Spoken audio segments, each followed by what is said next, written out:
Hey guys, Chris here. I'm going to try to walk you guys through on how to tie, I think it's a Charlie Craven's Mysis Shrimp. This is a real effective pattern for me, especially over at South Boulder Creek. And if you ever get a chance, go over to Rudite Reservoir, the dam right there. They call it the pig pond. You just throw 2 or 3 of these on with a whole bunch of weight to get them down to the bottom. And it's usually one after another. I mean, I've straightened so many of these hooks on some of those big fish. Really good time. Anyway, first time I'm doing this, so be gentle. Alright, so I sent you that kit, so you should have all the materials you need except the white thread. If you get a chance, get down and grab some white thread for these flies. If you don't have any, try black, try red, whatever you might have. Alright, so to start off with, let's get a size 16 hook, 16 dry fly hook. Should have a couple of them in your bag. The other material you need for this fly, at least what I've sent you, is this glow plug material. It's basically glow plug yarn, UV stuff, whatever. If you put a black light on it, it kind of lights up a little bit. I really like it. So, alright, so the first step, the other thing you should have in your bag too is some rubber legs. So basically some black rubber leg, and we use those for the eyes. So to get started, let's get our string on the hook. Alright, so let's cut off our tag end. Alright, so first thing to do, so I don't know if I gave you guys one long strip of this stuff or if I actually cut off a little inch section. What I like to do is cut off a little inch section here, and I'll use that for the tails. So basically I'll just pull off a little piece, a little pinch of that, and then I'll use that for the tails. So I'll kind of get it in my fingers, make sure it all stays together, clean it all out. And then I'll take that and do a little pinch wrap to lock that down. So now see how that'll stay right there on the top. Give it 2, 3, 4, 5, wrap it all the way down to the bend of the hook to lock it in. And then there's your tail. Alright, so cut off your excess.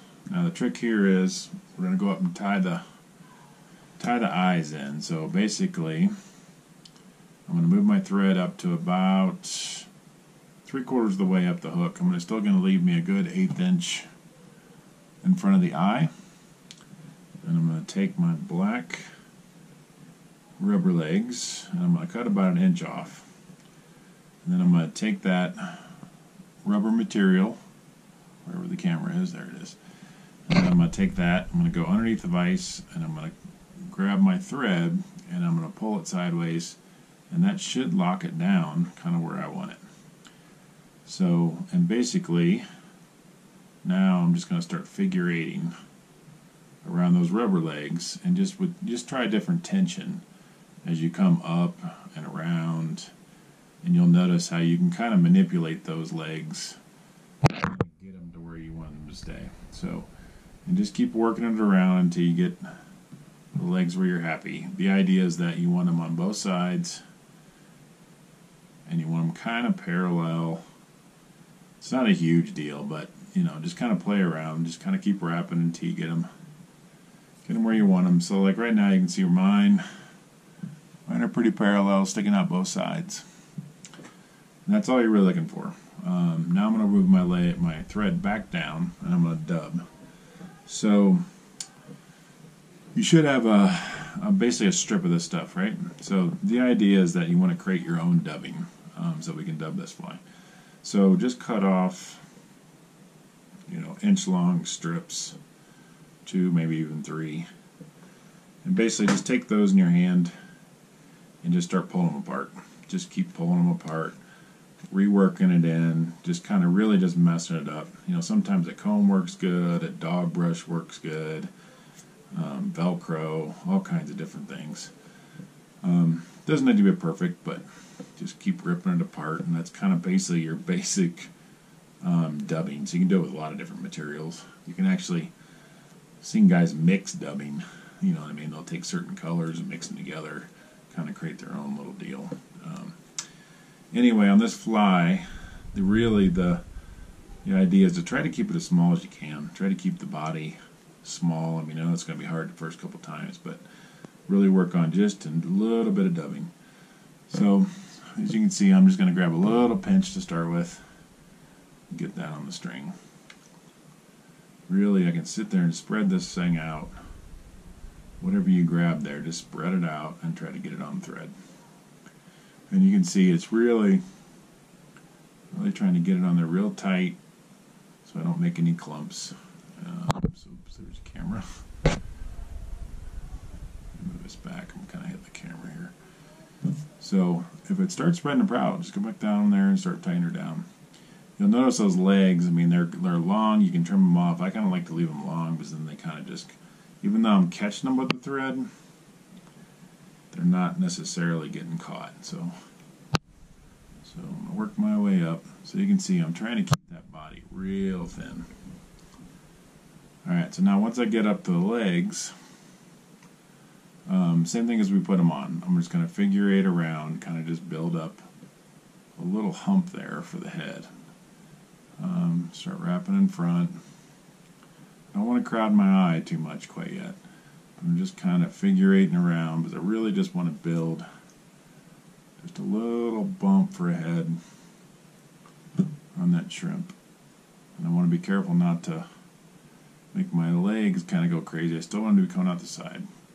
So as I get to the top, so you can see I got just a little bump there for the head. Well, the camera doesn't focus real well.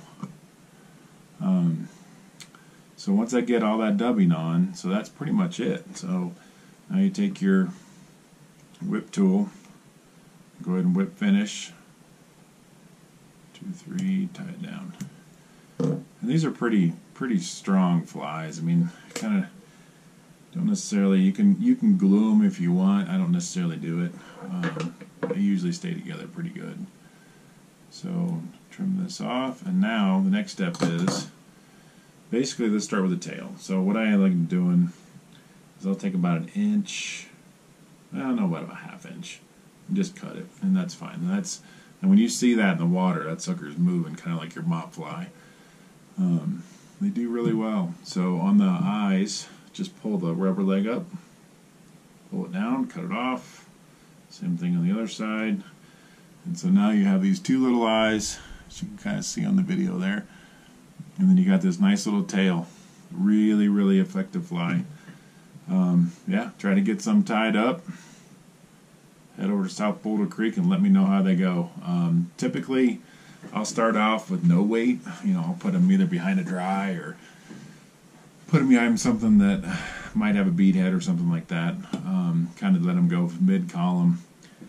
And then if that doesn't work, then I go deep. You know, I'll tie something a little heavier on, tie it behind, maybe put a split shot in front. But yeah, they're really effective over there. Let me know how it goes. All right, see you guys.